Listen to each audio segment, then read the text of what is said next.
Assalamualaikum warahmatullahi wabarakatuh. Kembali untuk hari ini nih ya, kita akan bahas tuntas setelah pasca Idul Adha nih. Setelah pisau-pisau kita gunakan, tentu ada yang tumpul, terus ada yang mungkin kena bercak. Kita perlu ada perawatan nih. Jadi perawatan itu ada dua, yaitu cara kita asahkan, terus yang kedua cara penyimpanan. Itu penting.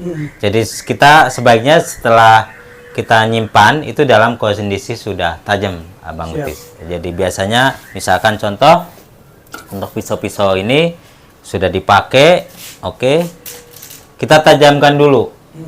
Udah dipakai, kondisinya anggap aja itu ini yang rolling, itu chipping itu. ini chipping ya. Nah, ini udah mulai suaranya udah nggak bener, udah nggak lancar. Kita lakukan adalah caranya dengan honing ya Pak ya? Ya, kalau seperti ini sebenarnya teman-teman ini saya contoh ya. Kalau edge atau ujung bilah itu yang tadi Pak Is sampaikan ada perlu recondition, yang satu rolling. Kalau rolling kita cukup melakukan honing aja. Ya, dilakukan honing sampai dia kembali. Jadi edge itu kalau ibarat kata nggak rata lagi seperti ini, kita balikin lagi. Tapi kalau yang kondisinya chipping atau tergerus, ya kita harus lakukan asah atau sharpening. Jadi kalau ini kan honing. Ada satu yang sharpening yaitu untuk penajaman atau kembaliin bentuk sudutnya. Tapi kalau ini sudutnya masih bagus Pak, tajamnya masih bagus, kita kembaliin lagi ke posisinya aja. Jadi pakai honing cukup. Jadi kalau udah parah kita menggunakan bell grinder biasanya. Kenapa pakai bell grinder, tidak menggunakan gerinda tangan? Itu karena apa? Untuk mempertahankan, yaitu untuk biar tidak merusak untuk head treatmentnya Pak. Biasa kalau gerinda itu nggak terkontrol gitu kan? Iya. Gitu. Itu penting Pak. Ya. Karena waktu saat kita gerinda itu kita harus tahu juga temperaturnya. Karena apa? Temperatur temper itu kan harus kita tahu nih. Contoh misalnya anggap aja di yang kita punya adalah Elmax atau stainless lainnya kan di 200 atau 150 sekitar segitu. Jadi temperatur itu tidak boleh mendekati 30 derajatnya. Jadi kalau seandainya sampai 100 kan jadi batasnya 120 derajat.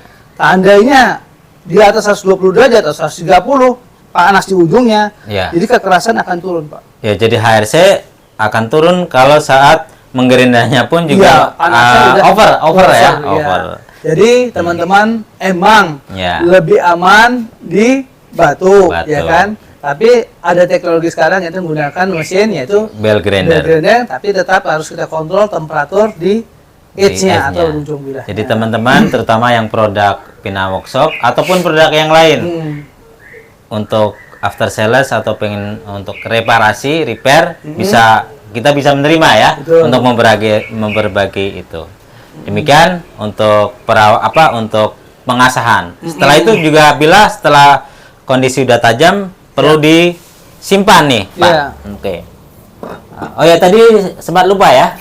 Untuk terakhir biasanya kalau udah tajam untuk menghilangkan bur, kita biasanya pakai yang namanya stropping ya.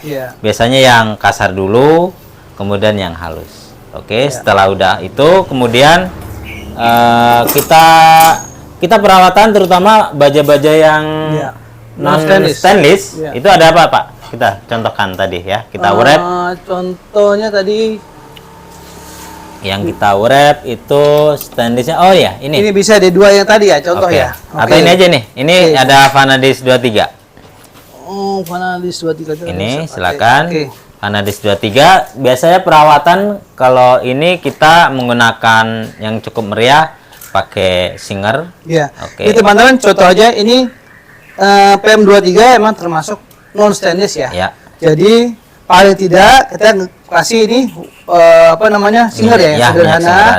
Kita ratakan, kemudian kita wrap ya. Itu kita wrap, kita simpan bisa nyampe kurang lebih setahun lebih ya. Kita wrap, misalkan kita olesin aja langsung aja Pak.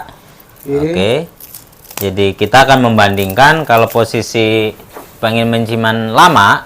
Jadi kalau kita olesin nyampe banyak, terus kita langsung masukin sarung, silakan. Langsung ya? Ya, sarung. Anggap itu ini udah rata semua udah rata, teman-teman ya. terus udah banyak. Itu bisa bertahan kurang lebih 2 bulan. 2 bulan. Cara penyimpanannya begini, 2 bulan, tambahin lagi. Tapi kalau ingin tahan lama, terpisah dari sarungnya. Jadi tadi udah di-wrap. Jadi kita langsung praktek aja. Kita tambahin nyampe banyak. Jadi ini penting karena teman-teman juga belum tentu tahu ya untuk perawatan ini udah rata. Aman ya Pak Tris ya karena itu menggunakan safety sarungnya. Setelah itu kita wrap. Aja Oke ya, wrap. Oke, anggap aja udah kita wrap ya teman-teman. Ya, wrap. Udah semua. Ya. Kemudian kita simpan. Ini barengan lagi, kita wrap aja lagi Pak. Ya. Ya, Kita praktekkan aja nih. Biasanya orang akan lebih lebih mumpuni ini juga wrap kalau berarti. kita wrapnya satu-satu Bang Utis. Oke, kita Utis. Oke, kita wrap nyampe rata. Oke, silakan. Oke, sendiri. Oke. Ini karena seperti ini, kita biasanya duduk ya teman, biar aman dari titiknya. Ini contoh aja. Contoh aja. Anggap aja udah wrap semua. Udah wrap, udah rata. Kita simpan terpisah dengan sarungnya akan bertahan setahun lebih. Demikian bisa digunakan untuk saat Idul Adha ya. Tapi kalau emang pecinta bila biasanya sih enggak ya Pak ya. Tapi paling tidak 3 atau 6 bulan kita lihat ya, biar nggak kangen gitu. Ya. Demikian untuk pasca kita Idul Adha perawatannya yaitu kita asah, bisa diasah menggunakan honing, menggunakan batu, dan bila parah untuk chipping kita menggunakan bell grinder ya. Setelah itu kita simpan, tadi kita udah contohkan menyimpannya praktis. Jadi kita nyontohkan yang praktis aja Pak ya. Bisa menggunakan wax juga atau menggunakan yang food grade ya. Demikian aja untuk kali ini pembahasan tentang perawatan bila setelah kita gunakan. Sampai ketemu lagi untuk episode berikutnya. Assalamualaikum warahmatullahi wabarakatuh.